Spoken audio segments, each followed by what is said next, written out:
سلامونه ستړي مشه وخت مو په خیر پام وکړئ د یاران ټي وي یوټیوب چینل څخه د نن ورځې تازه او مهمو خبرونو ته د پاکستان د صلح او مطالعاتو انسټیټیوټ په خپل تازه راپور کې ویلي چې په دې هیواد کې د امنیتي پیښو کچه لوړه شوې ده. د یاد انسټیټیوټ د راپور پر بنسټ په تیر یوه کال کې په پاکستان کې څه باندې 1500 بریدونه ترسره شوي چې له امله له 850 ډېر کسان وژل شوي. راپور زیاتوي د وژل شویو له ډلې نږدې 500 امنیتي منصوبین دي.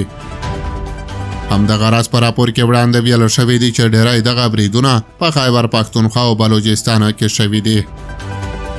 د راپور په یوه برخه کې راغلي چې تیر کال په خیبر پښتونخوا، بلوچستان او د پاکستان په یو شمېر نورو سیمو کې 1521 بریدونه شوي. د دغو بریدونو له ډلې 295 په خیبر پښتونخوا، 202 په بلوچستان، 11 په پنجاب، یو برید په اسلام آباد او 10 نور په کراچۍ کې ترسره شوي دي. په دغه بریدونو کې 852 تنه وژل شوي چې 489 امنیتي منصوبین وو او پاتې نور یې ملکي وګړي دي. د سیاسي چارو شنونکی شهزاده مسعود وایي په پاکستان کې چې څه روان دي او څه کیږي دا د پاکستان د خپلو اعمالو پایله ده.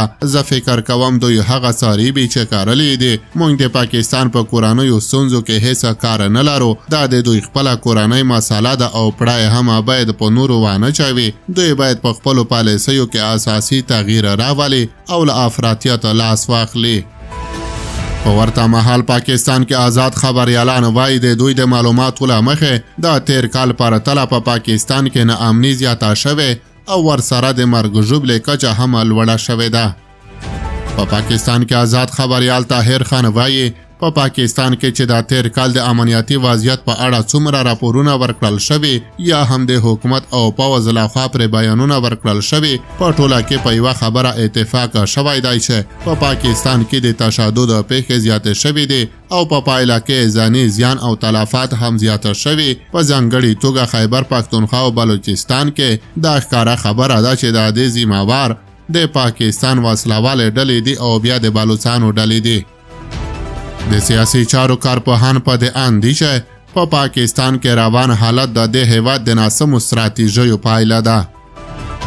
دوی خبرداری ورکوي چې که اسلام آباد په خپل دریځ او ستراتیژیو کې بدلون رامنځته نه کړي او د ترهګرۍ د پاللو پر ځای له ګاونډیانو سره په ښو اړیکو تمرکز ونه کړي، وضعیت به نور هم پیچلی شي او بیا به کنټرول ورته ستونزمن وي. د سیاسي چارو کارپو قریب الرحمن شهاب وایي هغه څه چې په پاکستان کې واقع کیږي د پاکستان د خپلو اعمالو پایله ده. که د دوی په پالیسیو او ستراتیژیو کې بدلون را نشي او د ترهګرۍ د پاللو پر ځای د نورو مسایلو اقتصادي ګټو او ګاونډیانو سره په ښو اړیکو تمرکز ونه کړي، فکر کوم دا ناامني به نوره هم زیاتیږي، دا اور به نور هم تودیږي او یوه ورځ به د اسلام آباد لمنې ته ورسیږي.